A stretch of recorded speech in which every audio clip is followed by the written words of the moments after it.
Researchers को दुनिया से ऐसे ऐसे क्रिएचर्स के फॉसिल्स मिल चुके हैं जो डायनासोर से भी ज्यादा बड़े थे, और इनमें से कुछ क्रिएचर्स तो ऐसे थे जिन्होंने रिसर्चर्स के भी होश उड़ा दिए थे। अगर आपसे पूछा जाए दुनिया की सबसे बड़ी मछली कौन सी थी, तो अक्सर लोग फौरन ग्रेट व्हाइट शार्क या मेगलाडोन का नाम लेते हैं। लेकिन हमारी अर्थ पर एक ऐसी मछली भी गुजर चुकी है जो साइज में इन दोनों से कम नहीं थी। और सबसे हैरान कर देने वाली बात तो ये है कि ये दिखने में तो इतनी टेरिफाइंग थी, लेकिन ये किसी भी जानवर का शिकार ही नहीं करती थी, और इसका नाम था लीड्स इक्थिस।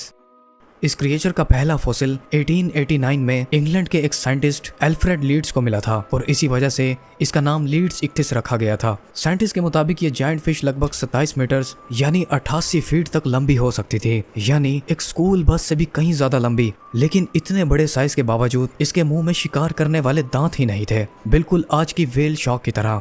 ये अपना बड़ा सा मुंह खोलकर पानी के साथ छोटे छोटे प्लैंक्टन्स और माइक्रोस्कोपिक ऑर्गेनिजम्स निगल लेती थी। लेकिन अब आप सोचेंगे कि आखिर इतना बड़ा जिस्म सिर्फ इतने छोटे खाने से कैसे जिंदा रहता होगा, है ना। साइंटिस्ट का मानना है कि जुरासिक ओशंस में प्लैंक्टन्स की क्वांटिटी आज के मुकाबले में कई गुना ज्यादा थी, इसीलिए लीड्स इक्थिस को कभी खाने की कमी महसूस नहीं हुई। लेकिन इतना बड़ा होना हमेशा फायदा नहीं देता, क्योंकि उसी ओशन में कुछ ऐसे प्रेडेटर्स भी रहते थे जो इस जायंट फिश पर भी हमला करने की हिम्मत रखते थे। साइंटिस्ट को इसके फॉसिल्स पर गहरे बाइट मार्क्स मिले हैं जो बताते हैं कि उस दौर के ओशंस कितने डेंजरस थे।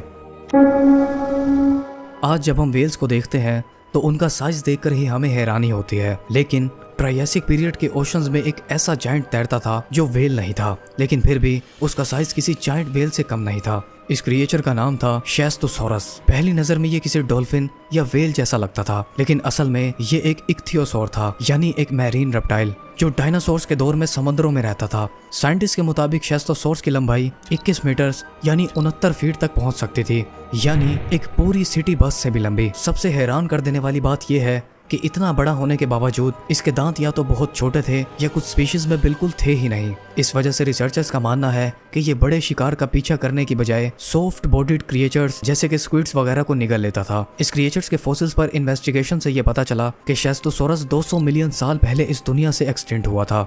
लेकिन नेचर के इन जायंट्स की कहानी अभी खत्म नहीं हुई, क्योंकि अब हम पहुंचने वाले हैं उस क्रिएचर तक जिसके बारे में कहा जाता है कि शायद ये आज तक अर्थ की हिस्ट्री का सबसे बड़ा और हैवी एनिमल था।